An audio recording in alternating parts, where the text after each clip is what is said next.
Magandang tanghali Pilipinas, no? Well, kahapon po, nagkaroon po ng pagdinig ang Senado tungkol doon sa ating National Vaccination Program. Nais lang po naming linawin no, yung ilang mga aspeto tungkol dito sa pagbili ng mga bakuna ng lokal na pamahalaan. Well, alam niyo po, lumalabas sa nasabi ng ilan ay nagkakaroon daw po ng monopolya pagbili ng bakuna. At marami nagsasabi na dapat hayaan na bumili ng kanilang mga pangangailangan ang mga lokal na pamahalaan. Well, ilalagay ko lang po sa konteksto, no? Nakakabili po ang mga lokal na pamahalaan ng mga bakuna. Pero ang pamamaraan po ay dito sa pagpasok nila sa tinatawag nating multilateral agreement for the advance purchase, no? At ito po ay para sa bakuna na AstraZeneca. Now, ano ba hong nakalaad, no, nakasulat dito sa multilateral agreement na ito, no? Well, una-una po, ang pumasok po sa multilateral agreement ay ang gobyerno ng Pilipinas, ang Department of Health, ang AstraZeneca, at saka yung mga lokal na pamahalaan. Now, ano pa ho ang nakasaad sa kasunduan nito na nagpapakita na ang mga lokal na pamahalaan ang bumibili ng bakuna? Makikita nyo po ito doon sa provision nito, no? Nakasulat po rito na ang mga LGU ay nag-offer po ng kanilang tulong sa NTF, sa national government, para po makabili nga po ng mga bakuna para sa kanilang mga constituents, no? At malinaw po sa kasunduan, una, na ang LGUs ang LGU ang magbabayad po nung kanilang mga binibili sa AstraZeneca. So, pursuant to this multilateral agreement po, yung LGU mismo ang magkakaroon ng budget para bumili sa AstraZeneca. Malinaw po yan. Hindi naman po national government ang bumibili, kundi ang mga lokal na pamahalaan. Pangalawa, nakasulat din po na mga LGUs ang magbabayad ng presyo, no? At saka ang LG rin po, ang hindi lang magbabayad, sila magpapadala sa AstraZeneca ng kanilang mga bayad. Pangatlo po, no, nakasulat din dito na yung mga LGUs ang siya magbabayad para dun sa mga gastos para makarating po sa kanilang mga lugar itong mga bakuna na ibinili o bibilihin sa AstraZeneca. Pang-apat, ang LGUs po ang magpapatupad, no, o magkakaroon ng plano para po maikalat o mapabakuna nga po itong mga inaangkat na mga bakuna galing sa AstraZeneca. They shall ensure the development and implementation of a local COVID-19 vaccination plan. Pero kinakailangan po align dito sa National Deployment and Vaccination Plan ng ating national government sa pamamagitan po ng NTF. So kinakailangan sundin po yung geographical at saka yung sectoral priorities. Pero yung overall plano, gagawin pa rin po ng mga lokal na pamahalaan. Panglima po, ang LGUs po ay sumasang-ayon dun sa mga prinsipyo na inadapt po ng ating National Immunization Program, no? At ito nga po yung sinasabi natin na magkakaroon ng geographical at saka ng sectoral priorities. So malinaw po, no, na hindi po natin pinagbabawal, wala pong monopolya ang national government sa pagbili ng mga bakuna. Sa kasunduan na kinuha po namin, no, at ito po yung model contract na pinipirmahan ng mga lokal na pamahalaan kasama ang AstraZeneca, ang national government at ang Department of Health. Sila ang bumibili, sila ang nagbabayad, sila ang magbabayad ng lahat ng gastos para sa delivery, at sila rin po ang magbabakuna, no, doon sa kanilang mga constituents ang ayon naman po sa National Vaccination Plan. So malinaw po yan. Pangalawa po, no, yung issue naman po na bakit daw po hindi po pwede pumili ang ating mga mamamayan ng ibabakuna sa kanila. Simple lang po. Nung original na sinabihan po ng NTF ang Pangulo ng unang bakuna na manggagaling po sa West ay magsisimula pa lamang ng Hulyo, ang sabi ng Presidente, nako, kung ako atat na para magkaroon ng bakuna, I'm sure ang ordinaryong Pilipino hindi rin makakaantay na ganun katagal po ng Hulyo pa. So, gumawa po tayo ng hakbang para mapaaga ang pagdating ng bakuna. So, pagdating po ng bakuna sa Pebrero hanggang Hunyo, wala po talagang piliin yan kasi iisa lang po ang bakuna na magiging available. Yun nga po yung galing sa China. So pagdating po dun sa, ulitin ko po sa Pebrero hanggang Hunyo, wala po talagang pagpipilian. Kaya nga po kung ayaw nyo ng Sinovac, well, di kayo pipilitin. No? Kaya nga lang po kung ikaw ay merong prioridad, kung ikaw ay health worker, senior citizen at ayaw mo yan, mawawalan ka ng prioridad. Kailan ka uli magkakaroon ng bakuna na sana yung gusto mong brand? Kapag tapos na po lahat ng may prioridad, ibig sabihin, pipila kayo with the rest of the Filipino population. Yun lang po yun. No? Now, pero kung ayaw nyo po talaga, hindi po mapipilit yan. Pero mamaya po, kasama na naman natin yung ating suki, si Dr. Lulu Bravo, para sabihin naman no, na unang-una, lahat po ng bakuna na ituturok sa ating mga kababayan, lahat po yan ay dumaan sa masusing proseso para masiguro na sila po ay ligtas at sila po ay gumagana. Okay, now pumunta na po tayo sa COVID-19 updates. No? According to Johns Hopkins, meron na po tayong 90.8 million 833,894 na mga kaso ng COVID-19. Nasa 1,942,974 na po ang mga binawian ng buhay dahil sa coronavirus. Nangunguna pa rin po ang Estados Unidos, meron po siyang 22.5 million na kaso at 375,892 deaths. Pumapangalawa po ang India, pangatlo po ang Brazil, Russia, pagkatapos po ang UK. Sa ating bayan po, meron tayong 22,114 mga aktibong kaso. Ito po isang ayon sa January 11, 2021 datos ng Department of Health. Sa mga aktibong mga kaso, 89.8 po ay asymptomatic, mild or moderate, samantalang 6.2% naman po ay critical. Nasa 3.4% naman po ang severe. Meron po tayong 458,206 na kabuuang mga gumaling at ang ating recovery rate po ay 93.6. Samantala, malungkot po namin binabalita na meron na po tayong 9,416 na mga binawian sa buhay, binawian ng buhay dahil sa coronavirus. Ito po ay 1.92% fatality rate. Tignan naman po natin ang kakayahan nating magbigay ng medical attention sa mga lubhang magkakasakit. No? Meron pa po tayong 60% available sa ating mga ICU beds, 63% available po sa ating mga isolation beds, 75% available naman po ang mga ward beds, at meron po tayong 79% available na mga ventilators. On other matters po, no, nagpadala po ng report ang National Telecommunication Commission tungkol sa update ng telecommunications sector. Ito po ay natanggap ng aming opisina kahapon, January 11. Siguro po sa susunod na press briefing natin, hihimay-himayin natin ang NTC report. Pero binabalita naman daw po na mataas daw po yung pag-improve ng speed pag nagda-download ang mga service providers natin ng telecommunication. Okay, dito po nagtatapos ang ating presentasyon. Meron po tayong dalawang panauhin. Siyempre po, ang ating dalawang suki ay unang-una si DOH Undersecretary Maria Rosario Vergere at nandito rin po ngayon si Dr. Lulu Bravo, Executive Director ng Philippine Foundation for Vaccination.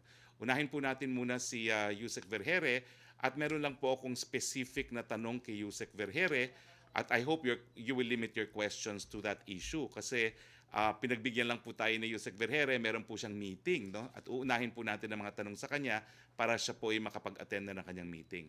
Ma'am, marami pong nagsasabi na mali daw na hindi makakapili ang mga Pilipino ng bakunang ituturok sa kanila.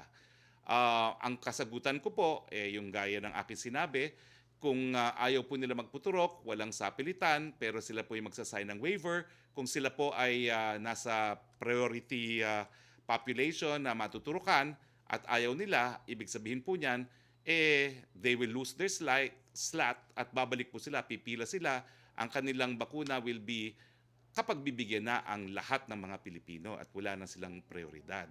So, ang tanong ko po, paano ba ho binuo itong ganitong polisiya? Sino-sino ang bumuo ng polisiya nito? At meron ba hong paglabag dun sa tinatawag na right to health kung mamimili ang Pilipino na makakatanggap ng bakuna laban galing po sa ating gobyerno? Yusek Vergere, the floor is yours. Yes, magandang hapon po, Secretary Harry Roque, and magandang hapon po, Dr. Lulu Bravo, and to all of you, to the public. Unang-una po, gusto nating sabihin na yung tanong po ni Secretary Harry Roque, meron po tayo yung tinatawag na National Immunization Technical Advisory Group. This is the NITAG na binuo po para sa COVID-19 specifically. At dito po pinag-uusapan ito pong proseso ng pagpapatupad ng deployment ng bakuna for COVID-19. Isa po sa napag-usapan dyan would be the prioritization of our sectors. No? Ito pong mga lumabas na mauuna po ang healthcare workers and then senior citizens. And also, meron ho tayong prioritization within each sector of the population. At lumabas din po kasama niyan, yun pong mga issue na kung sakasakaling dumating ang bakuna, ay maari bang tumanggi ang ating mga kababayan. Unang-una po, ang ating agreement dyan, and as recommended by our experts, meron naman ho kasi tayong informed consent. So wala ho tayong mababiolate dun po sa mga karapatan ng ating mga kababayan. Ang ating po mga kababayan, bibigyan po sila ng information anong klaseng bakuna at saka ano po ba ang maidudulot na maganda, ano po ang possible na side effects. Ibibigay lahat and then they will sign this consent. Ngayon, pag hindi po sila sumang-ayon, no, at sinabi nila na hindi muna sila magpapabakuna for whatever reason, at hindi naman po sila magkakaroon ng hindi na sila mabibigyan ng bakuna hanggang sa huli. Ilalagay lang ho sila doon sa bottom list so that the other individuals can receive the vaccine. But this is what I would like to emphasize to our public. Lahat po ng bakuna, katulad po ng sabi ni Secretary Roque kanina, kapag pumasok po sa ating bansa, sisiguraduhin po yan ng ating Food and Drug Administration na ito po ay magiging ligtas at saka magiging epektibo para sa ating mga kababayan. So any kind of vaccine that will come into the country, basta nabigyan na po ng emergency use authorization ng Food and Drug Administration of the Philippines, equal footing na po yan. Pare-pareho na po sila na sinasabi ng ating FDA na sila ay magiging ligtas at sila ay magiging effective or efficacious for the individual. Kaya hindi po natin kailangan na mamili po tayo ng bakuna. Kung ano po yung mauunang bakuna, atin pong tanggapin yan. Tandaan po natin yung objective ng gobyerno kung bakit tayo kumukuha ng bakuna ay para maibsan na po natin itong sitwasyon natin ngayon. And this is our way, one of the strategies which will be most effective para po mapigilan natin ang patuloy na pagtaas ng kaso, maproteksyonan natin ang ating sarili. So yun lamang po, Secretary Harry. Maraming salamat, no? Dahil nga po pinaliwanag ko kanina na last minute po ang ating imbitasyon kay Yusek Vergere na pinagbigyan tayo bagamat meron siyang pulong na mangyayari anytime now. Can we ask our friends from the Malacañang Press Corps na itanong nyo na ang gusto nyong itanong sa puntong ito kay Yusek Vergere, please? Joseph Morong, please. Hi, ma'am. Good morning. How are you? Ay, good afternoon na pala. Hello, Joseph. Ma'am, okay po. Ma'am, question lang po dun sa Okta Research. Based on their interpretation of DOH data, 1.17 yung reproduction rate. Do you have the same number and where do we attribute that? Kasama na po ba dyan yung, obviously baka Christmas yan, no? But kasama na po ba dyan yung sa translation and what effect are we looking at in terms of yung sa translation, in terms of our reproduction number and attack rate? Yes, Joseph, no? Unang-una, yung transmission rate na pinakita ng Okta Research Group ay halos pareho sa atin, 1.1 tayo sa ngayon, ano? Philippines, including the regional areas. Yung pangalawa, ang gusto ko lang sabihin sa ating public, no, we have to interpret cautiously itong ating mga kaso sa ngayon. We have seen that for these past 4 days, no, nakita natin na tumataas yung kaso natin compared to the 7-day moving average natin na meron tayo during the holiday period. And this has to be interpreted cautiously kasi nga alam natin during the holiday period medyo bumaba po ang laboratory outputs, no, by as much as 30%. So ngayon lang po nagno-normalize ang ating functions ng mga laboratories natin and this might have some effect, no, on the number of reported cases. So gusto ho nating tignan pa ng by another 1 week pa siguro para we can have a more accurate conclusion kung ano po talaga ang trends ng mga kaso natin. As to the January 9 celebration, yung feast ng Jesus of Nazarene, as we always say, we count 14 days, no, because this is the incubation period of the virus. So after 14 days or maybe 2 to 3 weeks, tsaka po natin makikita kung sakaling makakaapekto ito dito sa mga kasong nakikita natin sa ngayon. Ma'am, you mentioned 1.1 reproduction rate, transmission rate for Philippines. Ano po yung NCR natin? It's almost the same, Joseph, no? Although nakikita natin yung growth ng cases ngayon sa NCR, medyo nagsastabilize, no? Dati kasi may positive growth tayo. Nakita natin ngayon dito sa ating mga bagong tinatalang mga kaso, ang NCR ay medyo hindi sila nagbibigay, no, ng pagtaas ng mga kaso. Nasa ibang regions natin nakikita sa ngayon. Okay, ma'am, last Okay. two questions. When you said we have to be cautious about interpreting data, meaning we are not seeing yet the full extent of the transmission. Is that correct? Right, because we still need another week pa para makita natin because there are still intervening factors. As I've said, yung laboratories natin nagno-normalize pa lang ang operation. So this might have an effect on the reported cases as of this time. Ma'am, when Sinovac arrives in February, will you have yourself and Secretary Duque vaccinated with Sinovac? Well, if we are included in the list of priorities, yes, of course. You have confidence in Sinovac? Any type of vaccine that as long as it enters the country and it has been given the EUA by the Food and Drug Administration, we are confident that it's going to be safe and effective. Thank you for Yes, your time. Thank you po. Trish Terada, questions for you, Sec Vergere. Hi, good afternoon, Secretary. Good afternoon, Yusek Vergere. Actually, this question can be for Yusek Vergere or Secretary Roque because I'd like to ask, how would you describe our situation in terms of our preparedness for the rollout of vaccine, considering na parating na po in February yung bakuna? Because I remember yesterday in the Senate hearing, nabanggit po ni Secretary Duque na gagawa ng database for recipients, something to that effect. Basta ang term is gagawa pa lang. So, how ready are we with the list of recipients? And paano po natin ito i-consolidate? Kasi di ba may mga LGUs din po na may sarili silang initiative. So, paano po yung listahan nila? Babangga dun sa listahan ng national government. Kasi po, kung maaalala natin sa SAP, nagko-problema tayo with the list of recipients. How are we going to make sure na hindi na po mauulit yun dito sa pagbibigay ng bakuna? Secretary, I'll answer the question. Yes, please, go ahead. Yes. Yes, Trish, no? So sa ngayon, meron na po tayong system, no, na naipakita na ho sa atin kung ano po yung gagamitin natin na IT system for this database, no? Ito ay napaka-importante because we know we have to have the list of recipients bago pa man lang mag-umpisa ang bakunahan. Meron na po tayong mga existing registries sa ngayon, like for our healthcare workers, that for our senior citizens, the indigent population, meron na pong mga ibang ahensya na may hawak nito, although not complete yet. So what we did was to coordinate. We are still going to get this from our local government units, no? Kaya hindi po natin tinitignan na magkakaiba-iba po tayo ng mga listahan.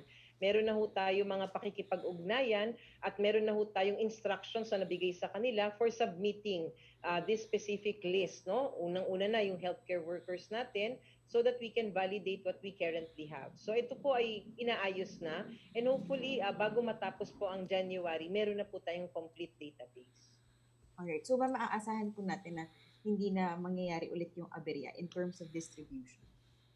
Yes, ma'am. Iyan po ang isa sa critical na tinitignan natin sa ngayon, no? So that there would be no duplication, wala po mga overlaps at iisa lang po, no? Meron ho tayong i-assign na number for specific individuals na makaka-receive, no? These recipients, they have their specific numbers para meron po tayong specific identities ng mga tao. Thank you, Yusek Vergere. Okay, Salamat po. Mela Lesmoras, question for you, Sec Vergere. Hi, Yusek Vergere. One question lang po from my co-reporter, Mark Vitalgo. Update lang ma'am sa mga close contact ng Pinay OFW na nag-positive sa UK variant sa Hong Kong. Kumusta na po yung sa close contact niya? And as of now, confident pa rin po ba tayo na wala pang UK variant sa Pilipinas? Yes, ma'am. No? So unang-una, yung mga close contacts po. We were able to trace the contacts of the female domestic helper identified with the UK variant in Hong Kong. Naka-trace po tayo ng contacts niya, mga kapamilya niya, doon po sa kanyang hometown. And then we were also able to trace all of the contacts dito naman po sa Manila. Kung matatandaan niyo po, ito pong individual na ito ay bumalik dito sa Maynila bago po siya sumakay ng eroplano noong December 22. So na-trace po natin lahat ng contacts na yan. All of these close contacts that were identified are now in quarantine. Lahat po sila minomonitor. Nakakuha na rin po tayo sa kanila ng specimens for RT-PCR at the same time for the whole genome sequencing. So pinoproseso na po ngayon ang kanilang mga samples at maaring bukas o sa Webes ay lumabas na po ang mga resulta nito. Yes, Melo Acuña, please. Thank you, Mela. Thank you, Secretary. Opo, magandang hapon po, Yusek Berhere. Nabalita ko po na mayroong mga laboratoryong nababalak sa kanilang pag-uulat ng kanilang mga nasusuri. Hindi po kaya angkop na magkaroon din ng kaukulang measures para maiwasan ito sapagkat it may create a different picture ng mga positive cases across the country. And one more, to which factors would you attribute the delay in the reporting of these laboratories? Thank you. Yes, good afternoon, sir. I did not get the question clearly. Ang tanong po ba ay kung bakit may mga delays tayo sa pagre-report ng mga kaso? Sa mga laboratorio po sa iba't ibang bahagi ng bansa, baka po kasi magkaroon ng ibang larawan kung limitado ang datos. Salamat po. Thank you po, sir. Actually, nung una po tayong nag-register ng mga datos, talagang iyan po ay malaking challenge sa atin. Dahil nagkaroon po ng mga bottlenecks dito po sa pagre-report, no? Because we know that when a patient will have the test, ito po ay pag lumabas ang resulta nasa laboratorio. Ang laboratorio po, mayroon tayong protocol na kailangan binibigyan niya ng kopya ang local government niya, binibigyan ng kopya yung individual at saka binibigyan po ng kopya ang DOH. So nung mga pauna po nating pagpapatupad, hindi po nabibigyan ng kopya paminsan-minsan ang local government. Dumidiretso po lahat sa national government. So what we did was to have this kind of system. This is the COVID Kaya and the CDRS. Lahat po yan automated na. Ipapasok lang po nila yung kanilang mga resulta doon at may open system where the local governments can already view this, national government can view this, regional offices can view this. So the only result na kailangan matransmit na lang ay doon sa individual mismo po para nalalaman din nila agad-agad. So I guess medyo nagkaroon na po tayo ng solusyon dito po sa nagiging problema sa delay sa pagre-report. Ngayon po, wala na po tayo masyadong delay sa pagre-report. Ang ating reports po na mga numero ng kaso is 1 to 2 days, no, na current na po iyan. Wala na po tayo nakikitang much delays in the laboratory results that are given to us. Okay. Thank you very much. Alam nyo, may Thank you meeting for na the si Yusek Vergere. Thank you, Melo. But thank you, Yusek. Secretary, Yes. may tanong po si Sam Medinilla for Yusek Vergere. Ito po yung tanong niya. Sa post-monitoring phase po, in case some of the people who were vaccinated will exhibit any side effects, ano po ang magiging protocol? Will they be given free treatment by the government? Can they hold anyone accountable if the said side effects will be detrimental sa health po nila? From Sam Medinilla ng Business Mirror. Yes, Yusek Roque, actually the head of our National Adverse Effect Immunization Committee is here, si Dr. Lulu Bravo po, and I think she would be the most appropriate person to provide the response to this. Siya po yung ating pinuno po na ito pong committee na ito na magbabantay sa ating mga kababayan kung sakali magkaroon ng adverse effects. So I will refer the question to her po, Yusek Roque. Okay. Opo. Thank you. Kinakailangan na talagang umalis ni Yusek Vergere, no? I ask for your indulgence. Pasensya na po. Last question na daw po, Secretary. From Okay. Alvin Baltasar daw po ng PBS for Yusek Vergere. Update daw po sa possibility na gumamit na tayo ng saliva test. Yes, ma'am. We already gave our statement to this, no? Inaantay lang po natin na matapos ng Philippine Red Cross yung additional recommendation po ng ating mga eksperto sa kanila para mas maging accurate yung basis natin to adapt the protocol for saliva as specimen. So nakikipag-ugnayan po kami at sumagot naman po si former Secretary Pauline Ubial sa amin nung isang araw.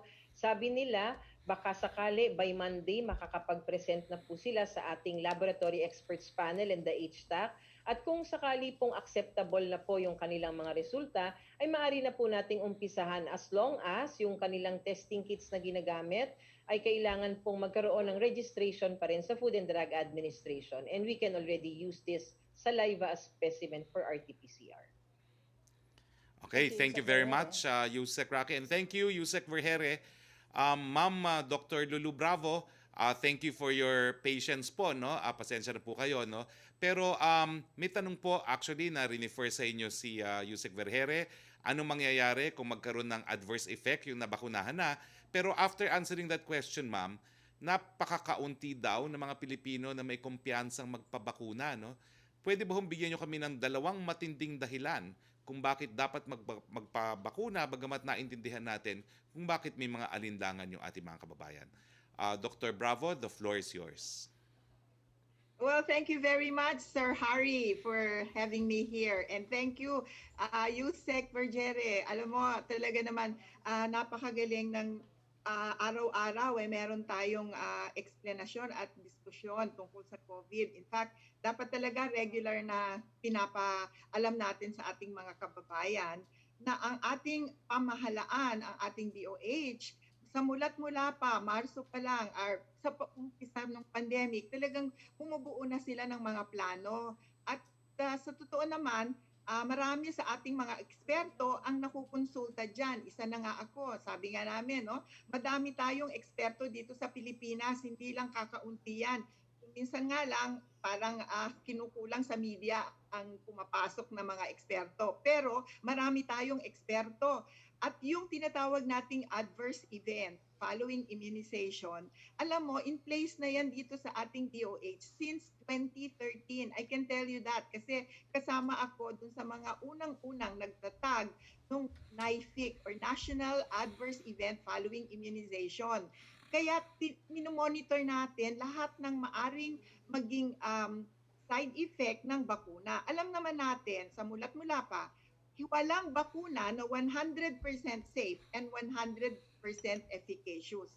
Pero sa amin na nasa adverse event, ang aming unang-unang titingnan talaga ay yung safety at posibleng naging epekto ng bakuna sa mga binigyan nito.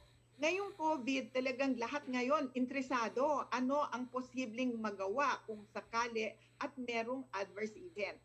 Definitely, hindi lahat ng mangyayari pagkatapos mong bakunahan, gawa ng bakuna. In fact, siguro, ang sasabihin natin, napakaliit lang na porsyento ang sasabihin natin na galing sa bakuna. Yan ang tinitingnan natin. At that is in place.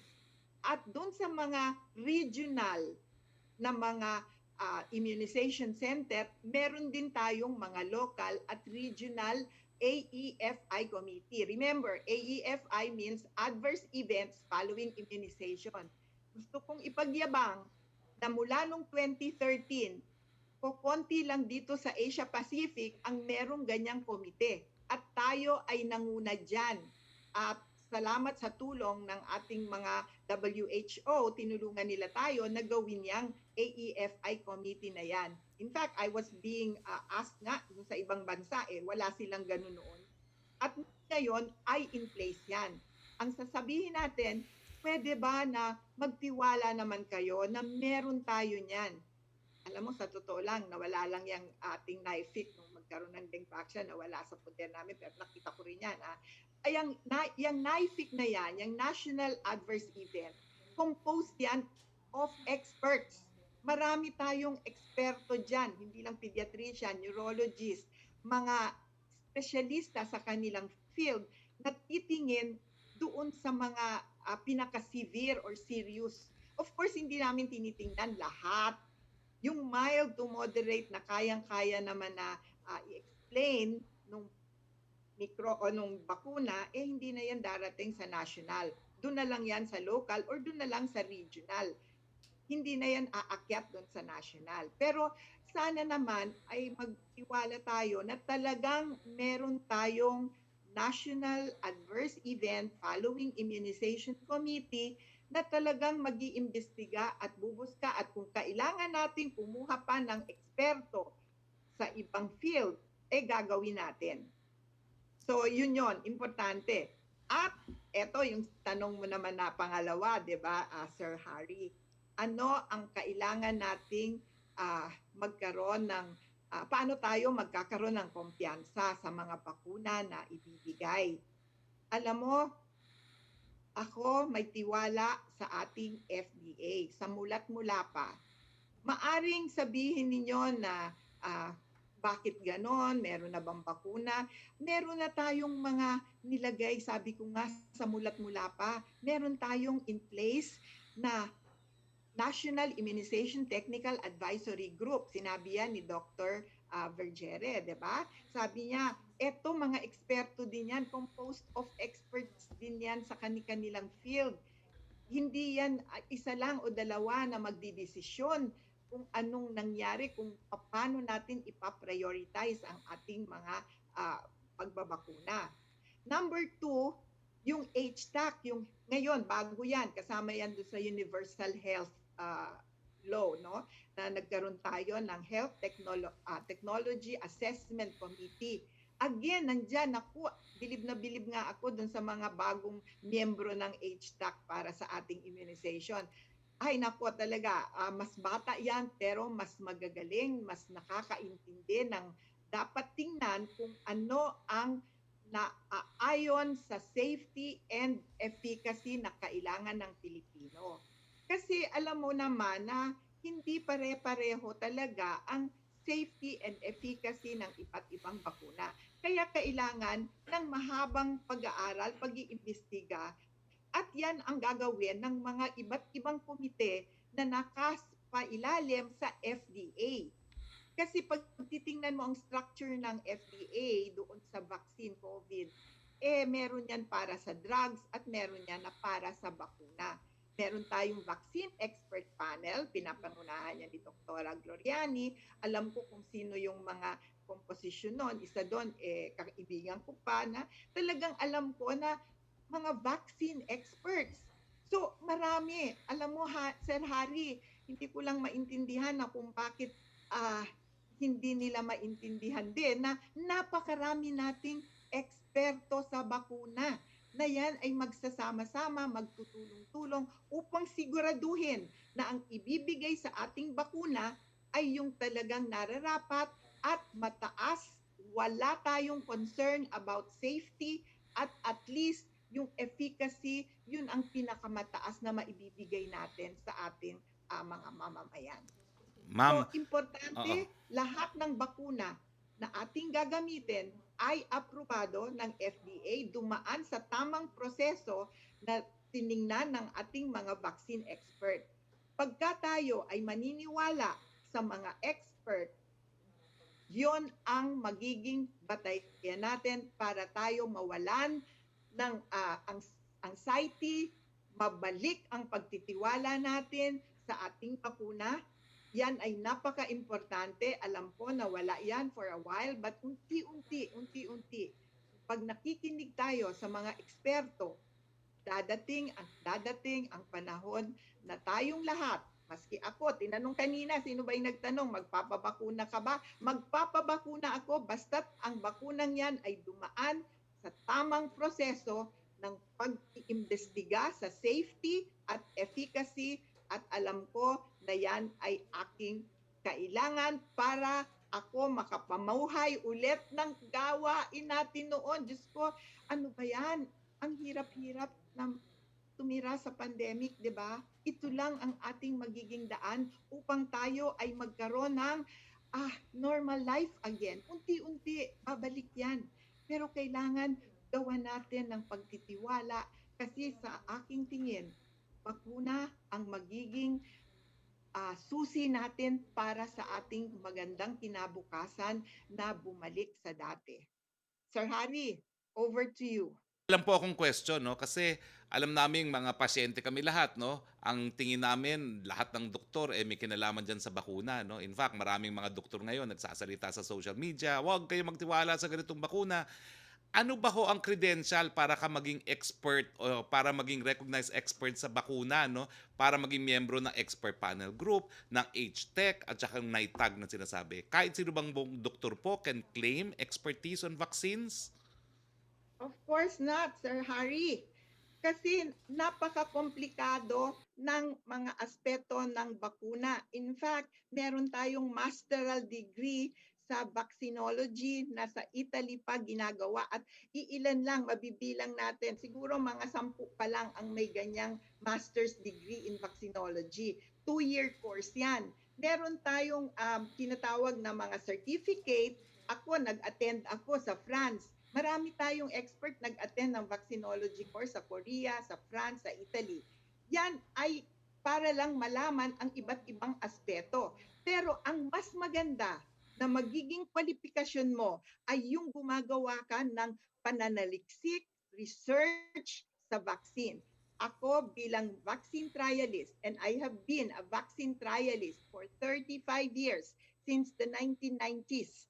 Yung mga unang bakuna na combination vaccine, nauna yan dito sa Pilipinas na ginawa. Alam mo ba, I am proud to say, nauna ang Pilipinas sa pagkuha no. Alam mo yung combination vaccine na hindi lang sangkatutak ang iniksyon sa'yo. Sa isang bakuna, may 6 ka na bakuna.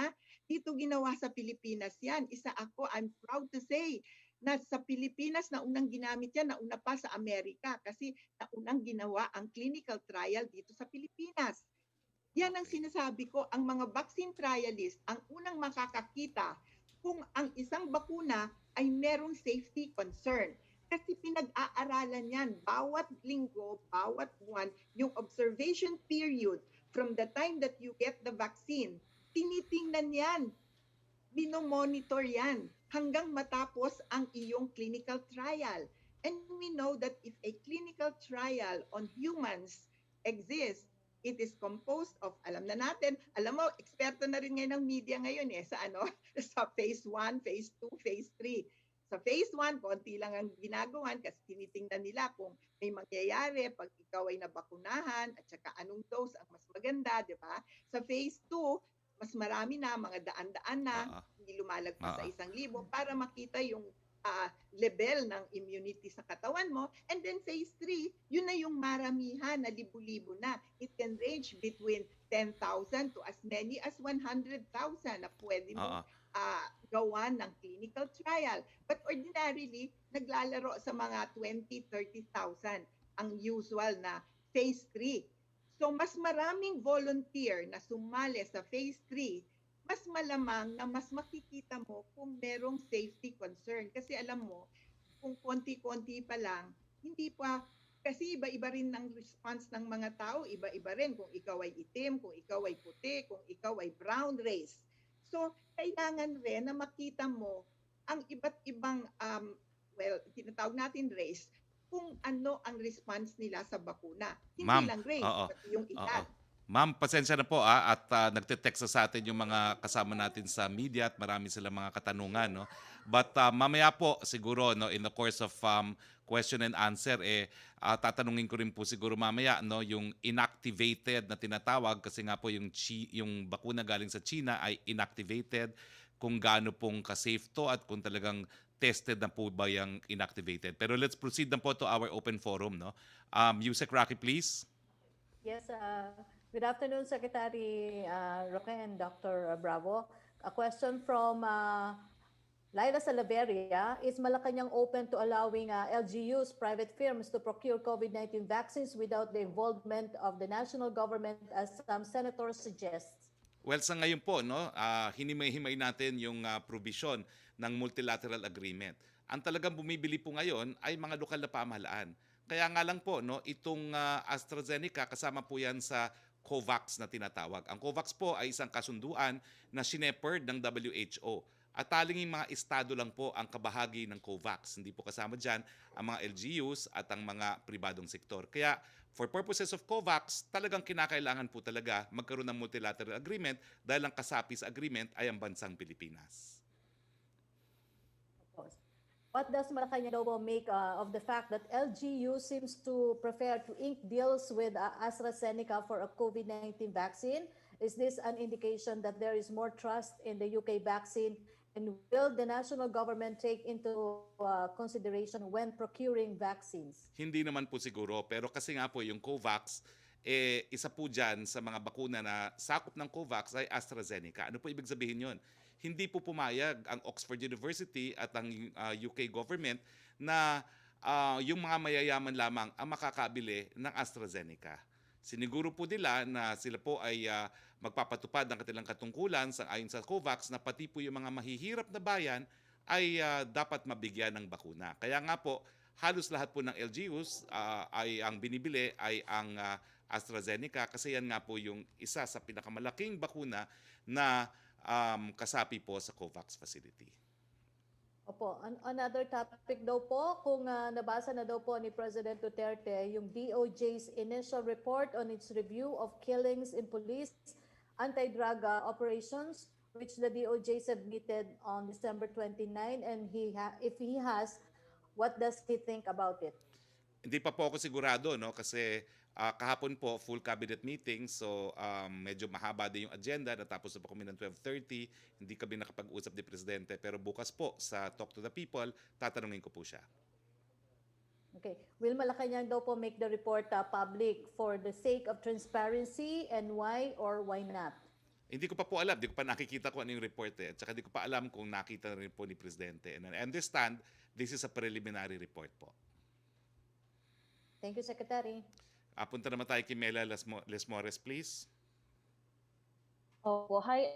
Good afternoon, Secretary. On vaccine lang po, follow-up to sa isa sa mga natanong ni Yusek Roque. May ilan lang pong nag-aalala kasi yun nga tuloy-tuloy na yung paghanda ng mga LGU even sa provinces para nga makakuha ng bakuna. May ilan lang pong nag-aalala, paano po kaya yung mahihirap na lugar? Hindi po kaya sila maiwanan o mahuli? Kung masasabi dito ng palasyo? Hindi po, kasi ang national government nga po, ang NTF, handa na siya mismo ang bumili para sa lahat. Pero dahil ang mga LGUs, may mga pondo naman sila at meron silang kakayahan at ninanais nila talagang tulungan ng national government, hindi po natin minasama yun, no? At tinanggap natin yung kanilang mga offer na tumulong. So ito po ay kabahagi ng bayanihan para makarating sa pinakamaraming mga kababayan natin ang bakuna sa lalong mabilis na panahon. Opo. Secretary Roque, kagabi lang po sa cabinet meeting, nagkaroon po ba ng dealing si Pangulong Duterte sa ating mga government officials? May ilan lang pong pumupuna, lalo na sa social media like sa Senate hearing, tila nagkakaroon daw po ng pagkakaiba-iba sa statements ng mga ating mga government officials. Ano po ba yung mga naging dealing ni Pangulo para nga mas maipaigting pa yung unity sa ating mga statements ng mga government agencies hinggil pa rin nga dito po sa paglaban sa COVID-19? Well, magkakaiba-iba po talaga yan kasi siyempre ibang mga prioridad ng mga ahensya, no? Ibang ang mga focus nila. Pero unang-una po, hindi na po yan diniscuss sa Presidente kasi meron na po siyang pinirmahang EO, centralizing the release of information sa ating tanggapan. Kaya lang po sa isang Senate hearing na gaya ng nangyari kahapon, hindi po maiiwasan talaga yan na sila mismo ang sasagot dahil sila ang imbitado ng Senado, no? So, hayaan niyo po, no, pinapatupad po itong central release of information at kanina po, no, nakapag-usap din kami ni Cabinet Secretary Nograles. Kahapon po sa meeting, sinabi po ng Presidente na po pwede naman siya mag-discuss yung mga agenda na nangyari sa mga cabinet meeting. At ako naman po, sa akin okay lang yon dahil ang dami ko ng topics na kino-cover sa ating mga press briefing, no. So, pero nagkasundo po kami ni Secretary Nograles na pag hindi nakasama sa agenda ng cabinet meeting ay dito na po natin sasagutin sa presidential press briefing dahil meron nga pong danger na marami nagsasalita, iba-iba ang sasabihin, no? So nagpapaalala lang po ako sa lahat ng aking mga kasama sa gobyerno, epektibo pa po yung ating order ng ating presidente, centralize po ang ating release ng information except syempre kung kinakailangan na magbigay testimonya sa mga hearing ng Senado o ng Kongreso. Opo, panghuli na lamang po, Secretary Roque, tuloy po ba yung IATF meeting at public address ni Pangulong Duterte bukas? Ano po kaya yung mga schedule niya sa mga natitirang araw po ngayong linggo? Tuloy po ang ating meeting ng Presidente sa piling miyembro ng IATF at yung kanyang recording para sa Talk to the People. Sa bukas po, Wednesday. Okay, thank you po. Yes, punta na tayo uli kay Yusek Roque. Secretary, from Rosalie Cos of UNTV, sa statement niyo po kahapon hindi pwedeng maging pihikan sa bakuna ang mga Pilipino. Bakit po yung mga LGU kapansin-pansin na ang pinipirmahan tripartite agreement ay with AstraZeneca? Sino po ang may choice noon, LGU ba or national government, at bakit AstraZeneca? Well, unang-una po, again, yung COVAX facility po. Hindi naman makakapirma sila sa Pfizer kasi wala nang supply yung Pfizer. So, kung ano yung supply na makukuha natin sa Pfizer, national government na po ang nagne-negotiate, no? So, yun lang po yun. Kasi yung AstraZeneca covered by a mechanism spearheaded by the WHO to ensure na lahat ng mga bansa kasama yung mga mahihirap ay makakakuha po ng bakuna. Opo. Second question po niyan, sabi ni Senator Subiri, hindi fair assessment ang binanggit niyo na hindi makakapamili o hindi pwedeng pihikan ang mga Pilipino sa COVID-19 vaccine. Ano po ang masasabi ninyo dito? Ang kawalan ba ng choice o hindi pagiging available ng mga COVID-19 vaccines sa Pilipinas ang dahilan kaya hindi makakapamili o dahil mas magiging komplikado na ang proseso ng inoculation program ng pamahalaan? Well, ulitin ko po, no? Simula Pebrero hanggang Hunyo, wala po tayong alternatibo dahil parang iisa lang po ang darating na bakuna. Pagdating po ng July, marami na pong papasok, no? Pero hindi naman po lahat yan pwedeng piliin ng ating mga kababayan dahil yung Pfizer po kinakailangan ng -70, no? Ibig sabihin po, para lang yan sa Maynila, Cebu, Davao na mayroong mga cold storage facilities. Hindi po talaga magagamit yan sa mga probinsya dahil wala tayong mga facilities. At pangatlo po, gaya ng sinabi po ni Yusek Vergere at saka ni Dr. Lulu, lahat naman po kasi ng bakuna, basta pumasa yan sa FDA, lahat yan proven safe and proven effective. So hindi na po importante kung ano yung brand. Pero uulitin ko po, wala naman pong pilitan. Kung ayaw talaga, okay lang po yan, mawawala lang ang prioridad kung sila po ay kabahagi ng priority population at pipila po sila sa huli. Thank you, Secretary. Punta naman tayo kay Joseph Morong.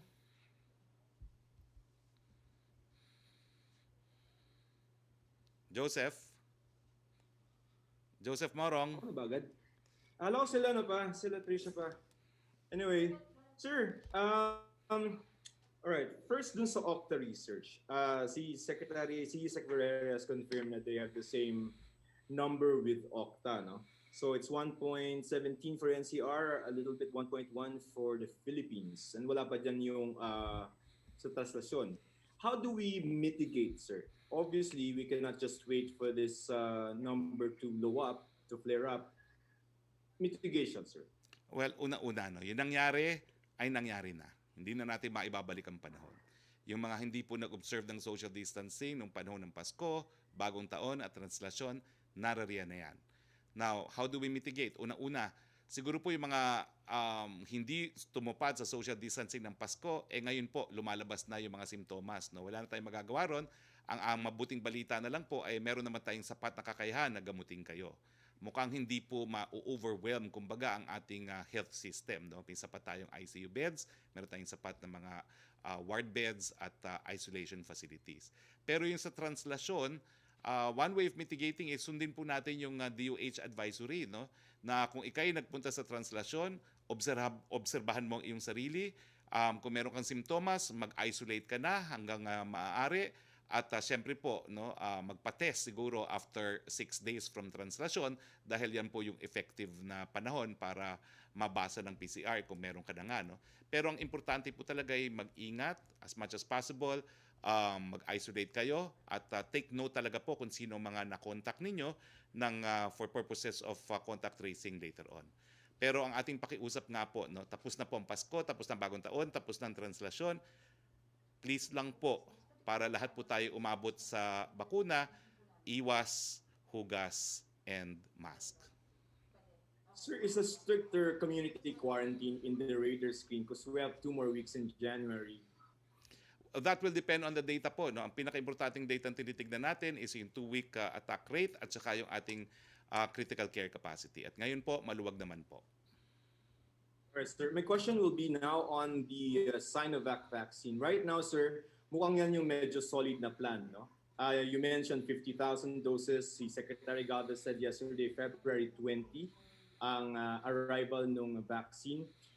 Sir, walk us through the process. How are you going to identify the 50,000? And where are you going to distribute this and how? Well, una pong 50,000 will all go to health workers. mauuna po yung mga priority areas na health workers na mabibigyan. Pero ang initial agreement po, no, although hindi pa po ito in the form of a resolution, ay uubusin ang lahat ng health workers muna sa Pilipinas before we move on to the next sector. So pag naubos na po ang lahat ng medical frontliners, pupunta po tayo sa mga indigent senior citizen, tapos yung mga all senior citizen, tapos tsaka po papasok yung indigent populations at saka uniform personnel. Na pagdating naman po sa identification, one thing that we noted po sa IATF is halos lahat naman po ng mga lokal na pamahalaan meron din talagang listahan ng mga senior citizens. So hindi po problema yan kasi ito yung mga merong senior citizen card. Lahat naman ho halos ng senior citizen kumukuha ng diskwento, no, sang-ayon nga sa senior citizen law, no. So wala pong problema yung listahan ng mga senior citizen. Pagdating naman po sa indigent population, meron na po tayong database dyan dahil nga po sa SAP. So, hindi na rin po problema ma-identify kung sino yung mga remaining indigent population. At saka, syempre, nasa payroll naman yung mga uniform personnel. So, ang total po niyan, mahigit kumulang 24 million po yung unang matuturukan natin pursuant to this priority, sectoral priority and geographical priority. But as far as the 50,000 is concerned, that's just 25,000 health workers, no? Hindi ko po alam ang tunay na bilang ng health workers nationwide, no? Pero I saw that figure, hindi ko lang po na-reproduce ngayon, no? But I'm not sure how many health workers we have, no? Pero yan po yung database na aayusin natin at matatapos na po yung database ng mga health workers within the month. TB4. All over the country. Sir, Yes. all over the country, no? Yes. TB4. Sir, just one last question to you and segue to Dr. Bravo, just the same question. If the Sinovac arrives in February under present circumstances, are you willing to get vaccinated? You, the cabinet, and the cabinet members, and to Dr. Bravo also, same question. Well, I think I have said yes. Ang problema nga, will we qualify under the priorities? Okay, I will divulge this. Nag-propose po si Dr. Wong and I supported it na after remaining senior citizen, before indigent population, those with comorbidities should be prioritized. Matindi po yung debate, but I took the side of Dr. Wong. Kasi nga naman, nandiyan naman yung data na kapag ikaw ay diabetic, kapag ikaw ay merong sakit sa puso, talagang prone ka na mamatay pa nga dito sa COVID-19. No? Pero ang kontra naman ay nagsasabi na, well, napakadali naman niya, baka maging loophole yan para mauna sa pila. So, yes, we are willing to be vaccinated, as Dr. Vergere said, pero yun nga po, no, it will really depend if you will qualify under the list of priorities. I have a vested interest, kaya ako po pinaglalaban yung comorbidities, no, pero wala pa pong resolution yan, other than kung ikaw ay senior citizen at meron kang comorbidity, meron kang priority within a prioritized population.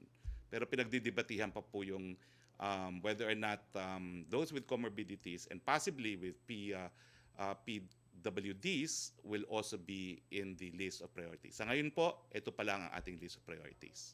Sir, Cabinet, gusto rin ng Sinovac? Yes po. That's the favored vaccine of the President, Chinese, if not Russian. At ang iniisip nga niya, gusto niya pareho. Paulit-ulit ko na po sinasabi yan. And that's been mentioned several times by the President. Dr. Bravo, do you want Sinovac? Actually, any vaccine na maaprubahan ng ating FDA, dumaan sa tamang proseso, nakita natin ang data. And mind you, hindi lang naman ako ang magiging expert na magdidesisyon kung yan ay safe at efficacious. Sabi ko nga kanina, yan ay composed ng mga vaccine expert at tinitingnan ang safety and efficacy. Tinanong mo yung inactivated na Sinovac. Actually, 222 years na yung inactivated na ginagamit sa pagbabakuna.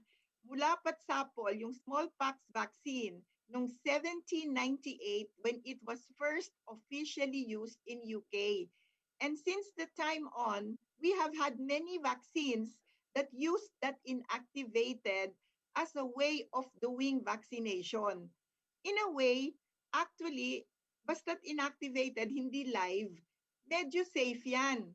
And that has already been proven time and again. When it comes to safety, yung inactivated, medyo mas maganda ang record niyan for safety instead of the live. Kasi meron tayong mga bakuna na live. Kasi pag live, may possibility na makagawa yan ng sakit na katulad, kamuka, medyo mild lang, nung tunay na sakit. But when it is inactivated or killed, ang possibility lang yan, makapagbigay siya ng antibody sa katawan. But what is actually going to be crucial here is gaano katagal yung immunity na makukuha mo sa inactivated. Kasi maaring yon ang maging posibleng titingnan ng ating mga expert, gaano katagal yan. Sa ngayon, wala pa tayong datos na makakapagkumpara sa mga duration or tagal ng immunity among all the vaccines that we have, whether it is the inactivated, which is Sinovac, whether it is the live viral vector na Astra at Gamaleya, or yung mRNA na Pfizer at saka Moderna. Kasi kaming mga eksperto, okay? Nag-uusap kami. Noon lang isang gabi, ang tagal namin nag-uusap ng mga kaibigan ko. Kung ikaw nga ba magpapa-iniksyon, ano ang mas gugustuhin mo kung available lahat yan, ha? Kung available you have. So tinitingnan namin. Sabi ko nga sa'yo, in terms of safety, parang mas mapapagkatiwalaan mo ang safety nung inactivated eh. Pati yung immunity kasi 222 years nang ginagamit. Okay? Yung sa mga live na viral vector, mas moderno yan. Pero dahil live, okay, merong live adenovirus dyan na kasama, iyon titingnan mo pa rin. Gusto mo mas mahabang pag-aaral. Okay? Now, Okay. mRNA, sabi natin, okay, pinakabago yan. But hindi yan ngayon lang. Ngayon lang ginamit sa humans, right? But it has been used sa mga 10 taon na ngayon. Pinag-aaralan yan. In fact, that would be the key for cancer prevention. Alam mo ba, yung mga genetic code? Kasi tinitingnan na ngayon, meron kang genetic predisposition to cancers and to Alzheimer's and to all of this. Yun ngayon ang ginagamit, yung genetic code na pinag-aaralan na for the last 10 years. Pero ngayon pa lang ginamit yung genetic code na yon to be vaccinated to humans. So in a way, yun yung pag-uusapan natin. Kung ikaw ay talagang expert, nagtatalo-talo nga kami mismo among ourselves, di ba? So ang dapat nating pagkatiwalaan is the more na mga eksperto na magsasabi, titingin, the more na makikita natin kung ano ang nararapat. Pero I can tell you honestly, lahat ng bakuna, once you make a decision na ito ay safe, okay? And the FDA and all the experts say, this is truly going to save lives. Kasi bakit pa tayo magbabakuna? Hindi ba para makapagligtas ng buhay, para maibsan yung ating disaster ngayon, both sa health, sa dami ng nagkakasakit, sa bagsak ang ekonomiya, wala tayong magawang normal. Di ba? Kaya tayo nagbabakuna. So this is it. This is a way for us to be able to prevail and survive. Alam mo, sabi ko nga, yung isang napaka-close sa aking kaibigan na namatay sa COVID nung March. Doktor siya, kilala niyo siyang lahat at hindi naman siguro masamang sabihin ko dahil nasa siya, yung kapatid ni Ruby Rodriguez, si Doktora Sally Gatchalian. Alam mo, ito na naman, 2 buwan ko yan na iniyakan. At naipangako ko sa sarili ko na yung mga susunod na buwan na kung maari akong makatulong para maibsan ang ating pandemya, gagawin ko. Maski nga, paano, kaya siguro sabi ko nga, maski media, maski anong oras, talagang I try my best to explain to everyone kung ano ang kahalagahan ng pagbabakuna. Ayaw nating mamatay pa ang ating mga mahal sa buhay. Ayaw nating dumami pa ang ating mga magiging disaster dito. Pero maraming mga misinformation, fake news, mga fake experts na nagbibigay ng mga kung ano-anong hindi magandang impormasyon, 'di ba? Yun pa isang nilalabanan natin yon dahil yan ang isang hindi magandang nangyayari. Kung ano-anong balita na fake naman at hindi naman dapat paniwalaan.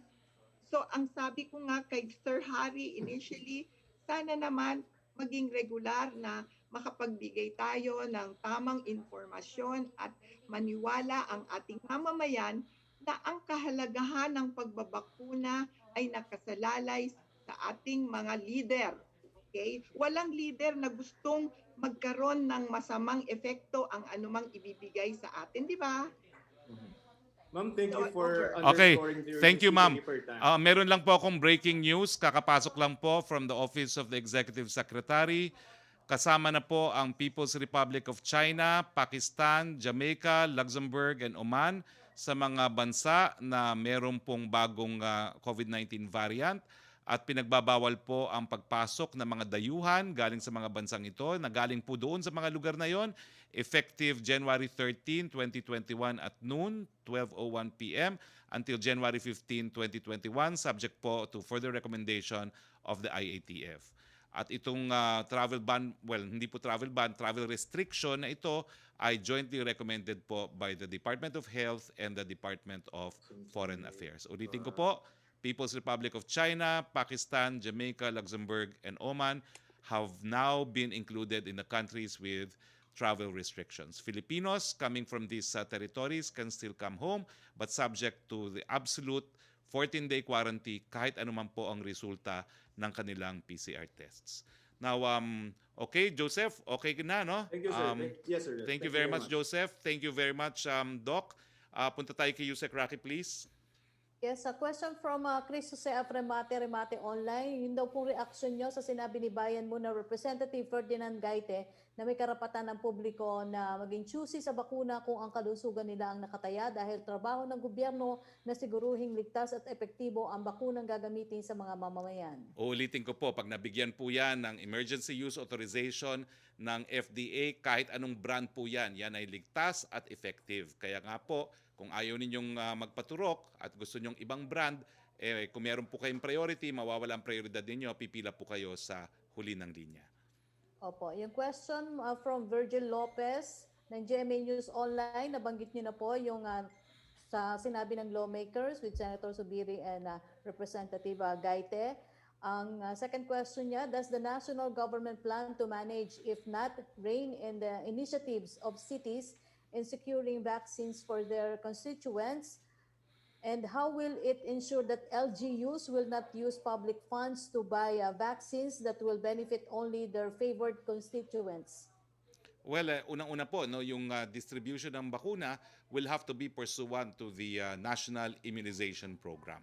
So kinakailangan po sundin yung mga prioridad at yan po ay katungkulan at obligasyon ng lokal na pamahalaan. Kapalit ng pagpayag ng gobyerno na sila na nga po ang bumili ng kanilang mga bakuna.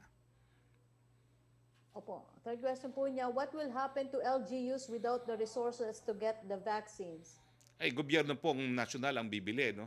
Ulitin ko po, hindi naman kinakailangan na ang mga lokal na pamahalaan ay gumastos ng sarili nilang pondo. Pero kung gusto po nilang gastusin ng sarili ng pondo, hindi po tututol ang national government. Dahil yan naman po ay tulong din sa bansa. Imbis na utangin, babayaran na po. Thank you, Secretary. Thank you. Punta tayo kay Melo Acuña, please. Yeah, good afternoon, Secretary. Nice to see you. Gusto ko lang magkaroon ng follow-up tungkol sa PhilHealth.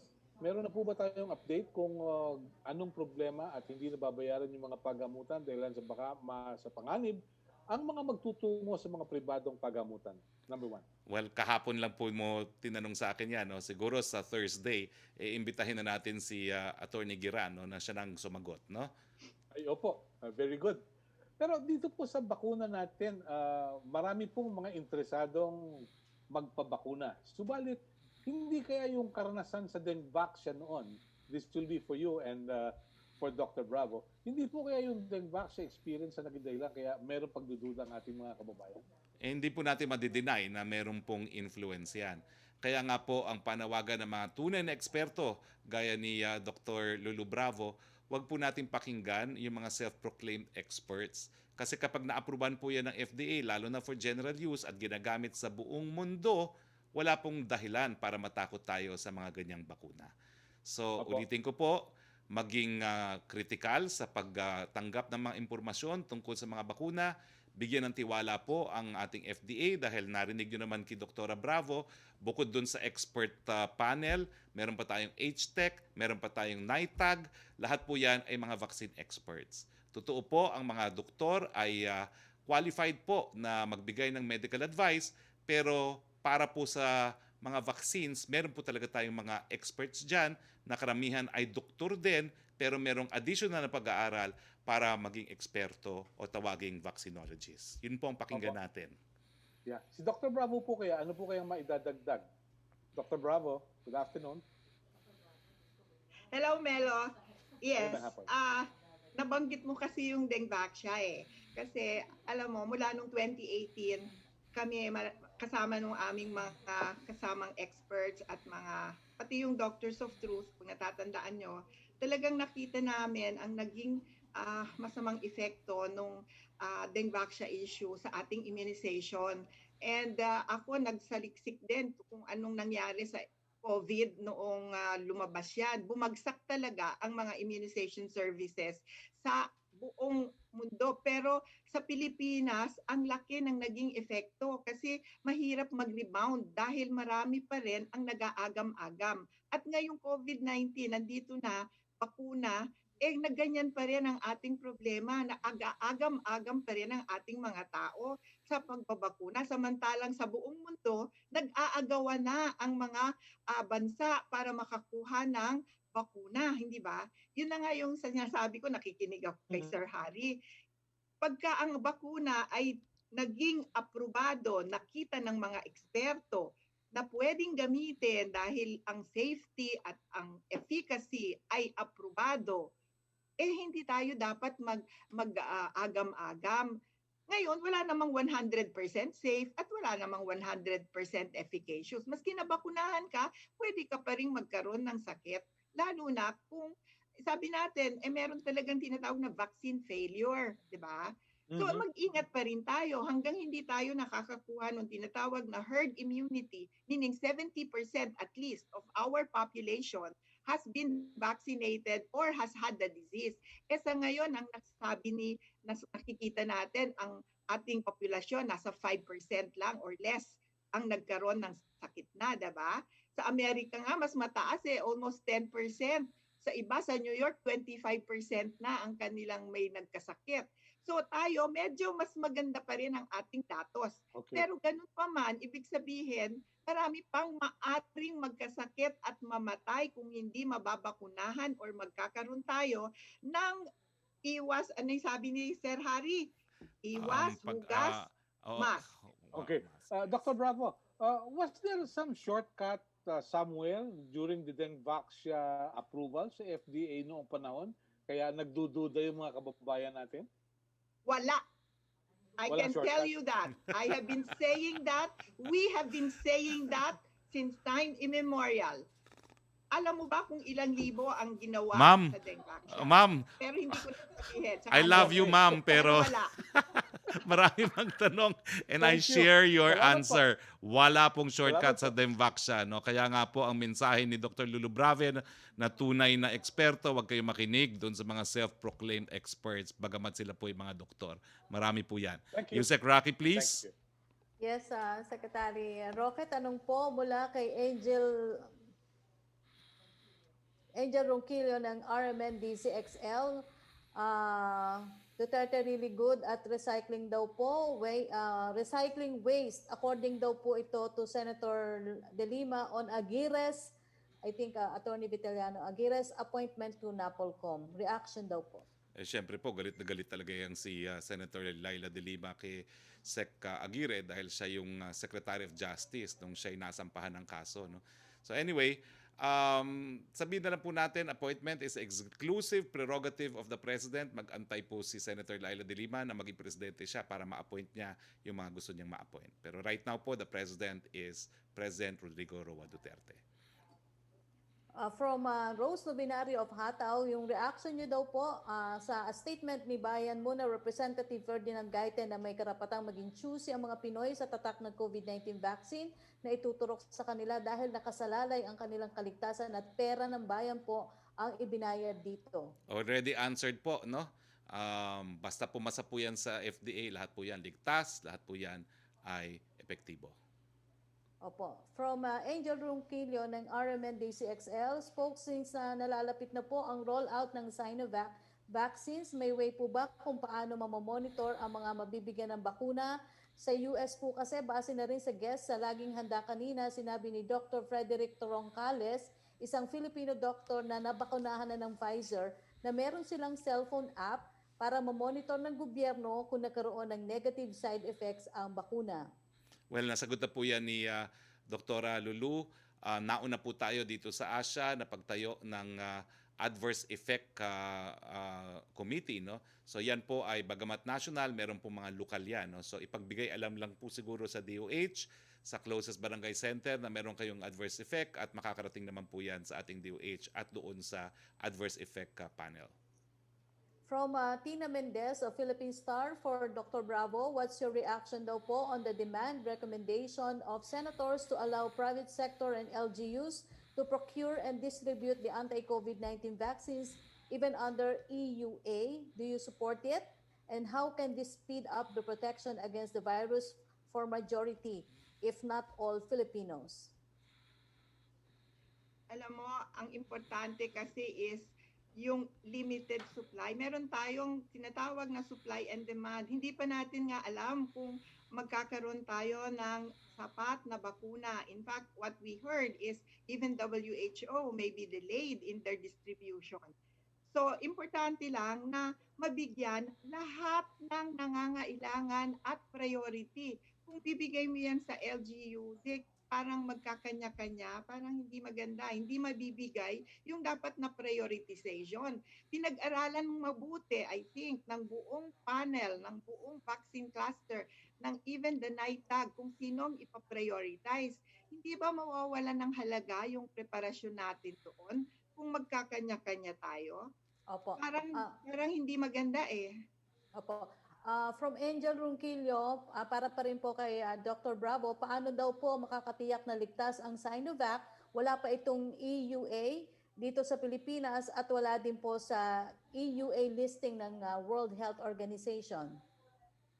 Well, iintayin natin talaga na yan ay magkaroon ng EUA. At sinabi natin, hanggat walang EUA, hindi pwedeng ipasok sa Pilipinas or i-import, hindi ba?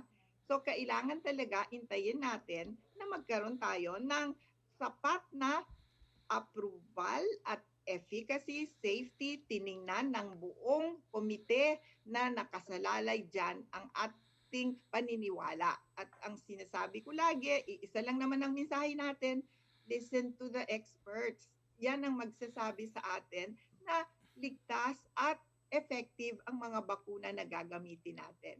Opo. Thank you, Dr. Bravo. Secretary Roque. Yes, go ahead. Wala nang questions? Meron pa po, pero I think si Tricia Terada muna, ng CNN Philippines. Wala na si Tricia Terada, so Okay. your remaining questions, Okay. please.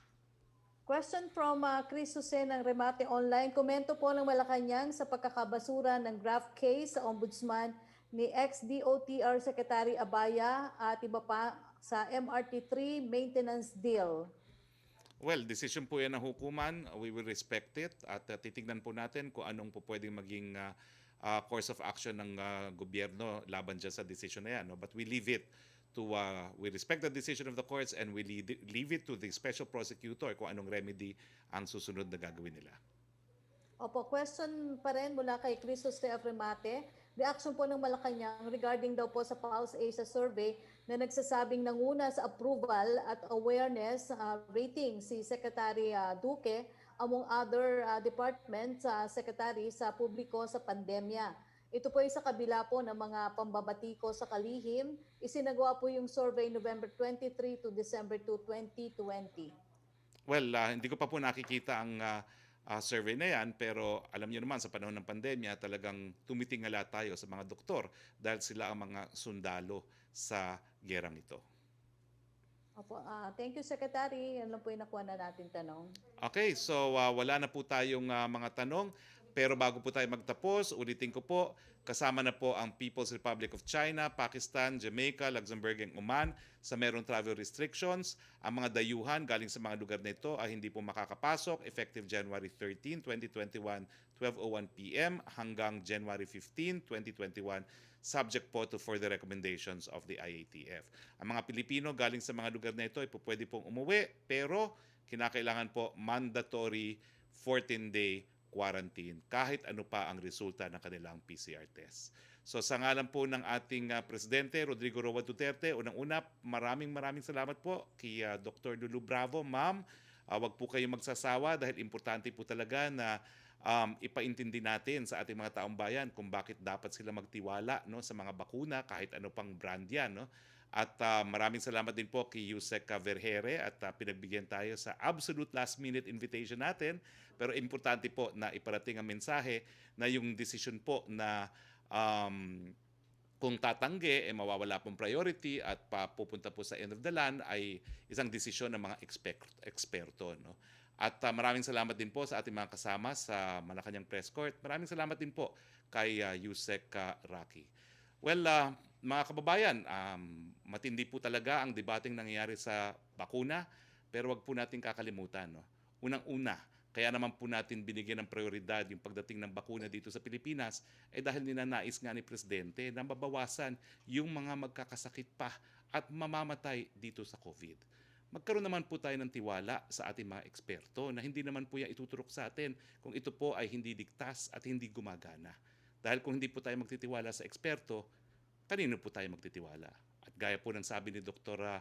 Lulu, wag naman po tayong makinig dun sa mga self-proclaimed experts lamang.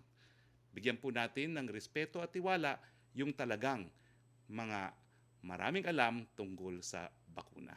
So Pilipinas, nandyan na po ang bakuna. Harinawa, lahat po tayo abutan ang bakuna. Magandang hapon po sa inyo.